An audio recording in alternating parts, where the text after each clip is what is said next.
Salom, men Bananman. Bugun ajoyib sarguzasht boshlanadi. Maxfiy xabar bor. Oy, nima sir bor Banan? Men ham bilmoqchiman.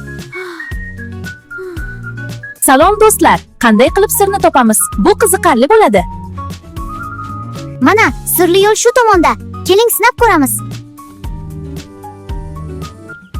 Voy, bu qiziq. Kim birinchi yetadi, ko'ramiz.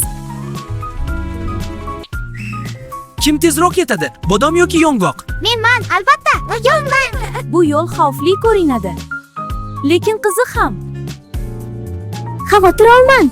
Men yetakliman, do'stlar. Xo'p, hamma birga sarguzasht boshlanadi. Voy, bu sirli meva daraxti. Bananning maxfiy xabari shu yerda yashiringan. Bizning mevalar do'stlarimiz. Keyingi sarguzashtda ko'rishamiz.